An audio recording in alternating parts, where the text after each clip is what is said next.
नमस्कार दोस्तों, द धार्मिक यात्रा आप देख रहे हैं और हमने एक पॉडकास्ट किया था। राहु जो हैं वो अपनी राशि बदल रहे हैं और 18 मई से ये परिवर्तन होगा। और जब हमने वो पॉडकास्ट किया तो उसमें कई लोग ऐसे थे जिन्होंने कुछ सवाल भी पूछे थे। तो हमारी एक छोटी सी कोशिश है उन सवालों का जवाब देने की।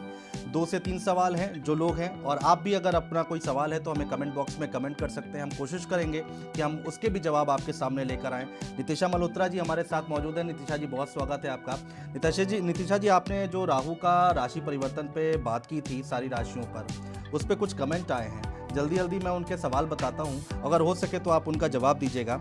एक अमोल सिंह गौर हैं, वो कहते हैं कि मेरी मेष लग्न की कुंडली है और 6th घर में राहु है, वो कैसा रहेगा। और उन्होंने ही दूसरा सवाल पूछा है, उन्होंने कहा है कि कुंडली में राहु की अच्छी जगह कौन सी होती है। तो इनका अगर आप जवाब दें। तो अगर हम लोग प्राशर वैदिक कुंडली पढ़ते हैं तो राहु की जो बेसिक जगह जो उनके लिए बहुत अच्छी है वो छठा भाव ही है, और वो कन्या राशि में ही उच्च के होते हैं। तो सबसे अच्छी प्लेसमेंट राहु की छठे भाव में होती है। दूसरी 3rd हाउस यानी तृतीय भाव में, पराक्रम भाव में, क्योंकि वो पराक्रम को बढ़ा देती है। और तीसरी 11th हाउस यानी एकादश भाव में। तो आपका सबसे अच्छा है क्योंकि वो 6th हाउस है। रोग ऋण शत्रु अगर राहु यहाँ बैठ जाता है तो 12th हाउस यानी मोक्ष में केतु बैठेगा आपका। तो केतु भी आपका अच्छा है और राहु भी बहुत अच्छा है। अच्छा, तो रोग ऋण शत्रु बढ़ाता भी रहेगा और खत्म भी करता रहेगा। तो जितना रोग उत्पन्न होगा उतना आप क्योर होगे, मेडिकल चीजें आपकी हेल्प करेंगी और आप क्योर हो जाओगे। शत्रु आपके जितने बढ़ेंगे उतना आपको आगे बढ़ाएंगे। मैं कहती हूँ लोग डरते हैं कि शत्रु बहुत है, मैं कहती हूँ शत्रु जितना ज्यादा है ना उतने अंदर आपके अंदर प्रेरणा रहती है आगे बढ़ने की। तो कंपटीशन होना बहुत अच्छा होता है। अगर देखा जाए कि अगर डॉग्स ना हो तो हाथी को भी आगे बढ़ने में मजा ही ना आए, अपनी वो ही ना पता चले कि जब तक वो डॉग्स की सुनाई ना पड़े। तो राहु का छठा भाव बहुत अच्छा होता है। और अगर मैं ऋण की बात करूं, लोन्स, तो लोन्स भी चढ़ाएगा और उतारेगा भी। और कई लोग लोन्स लेके भी बहुत अमीर हो गए। हाँ, सही बात है। तो राहु की अच्छी प्लेसमेंट है छठा भाव और 3rd हाउस और 11th हाउस। और आपकी बहुत अच्छी प्लेसमेंट है केतु का 12th हाउस में। मोक्ष के प्रति, अध्यात्म के प्रति, स्पिरिचुअलिटी के प्रति आपका जो अट्रैक्शन है वो बहुत गजब का होगा। लेकिन चंद्रमा को जरूर देखिएगा, क्योंकि अगर आपका चंद्रमा और लग्नेश डिस्टर्ब हुए तो मोक्ष आपको नहीं मिलेगा। इसलिए अपने लग्नेश का भी ध्यान रखिए और अपने चंद्रमा का भी। मेष लग्न की कुंडली है इनकी।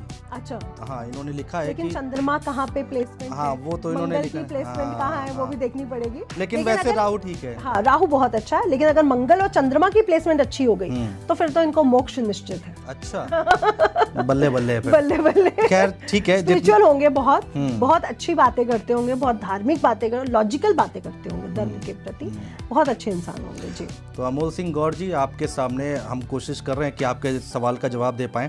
एक है भारत केसरिया, शायद नाम लिखा, हाँ भारत केसरिया। उन्होंने तो अपना पूरी डिटेल दी है। अच्छा। उन्होंने कहा है कि उनका जो तिथि है वो 28/5/1964 है। और 4:02 पर उनका जन्म हुआ था। अब ये हाँ, मतलब दोपहर के 2:02 पर, क्योंकि 14 और 2 लिखा उन्होंने। और गुजरात राजकोट में हुआ था। बाकी उन्होंने अपनी डिटेल भी लिखी है। बहुत सारी बातें तो मुझे समझ में भी नहीं आ रही है, लेकिन उन्होंने लिखा है कि 10th राहु और शुक्र जो है वो 8th हाउस है, बुध गुरु मंगल ही 6th हाउस, और शनि देव जो है 6th हाउस में, ऐसा कुछ लिखा है, वो आप देखिएगा। तो कोई रेमेडी जानना चाहते हैं कि इनके लिए क्या रेमेडी होगी कि ये सफल हो पाए जीवन में, या फिर इनके जीवन में सब अच्छा हो।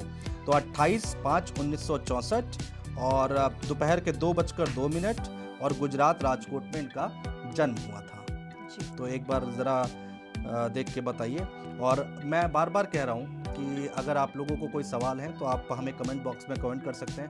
हम कोशिश करेंगे कि कुछ दिनों बाद उन कमेंट्स पे जवाब दें। नितिशा जी को हम एक बार फिर से रिक्वेस्ट करेंगे कि हमारे स्टूडियो आएँ और उनका जवाब दे। अगर आप लोगों की बातों का जवाब दे पाएँ तो बहुत बेहतर होगा जी।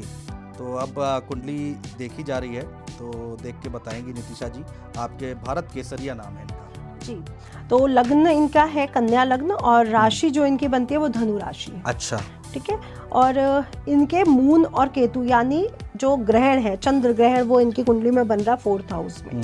केतु और जब चंद्रमा एक साथ हो जाते हैं तो मानसिक पीड़ा बहुत देते हैं। अच्छा। माता से विवाद बहुत कराते हैं। अच्छा। या फिर आपकी माता से आपके विवाद नहीं हो रहे और बन रही है रिलेशनशिप, तो माता की हेल्थ बहुत डिस्टर्ब रहती है। तो क्या आपके साथ ऐसा हो रहा है?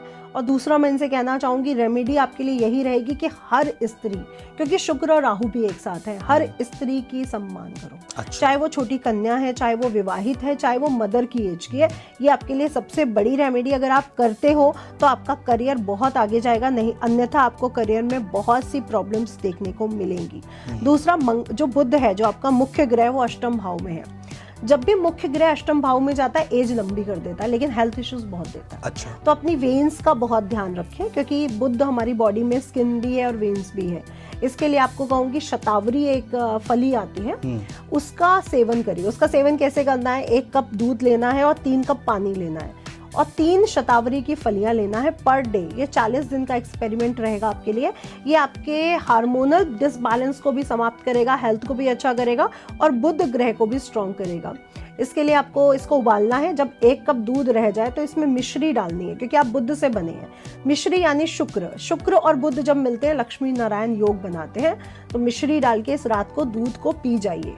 इसके बाद आपने कोई भी चीज़ का सेवन नहीं करना है, ना पानी भी नहीं पीना। ये आप सो जाइए, आपको हेल्थ में अच्छे रिजल्ट मिलेंगे और साथ ही साथ जो आपके जीवन में प्रॉब्लम्स चल रही हैं वो दूर होंगी।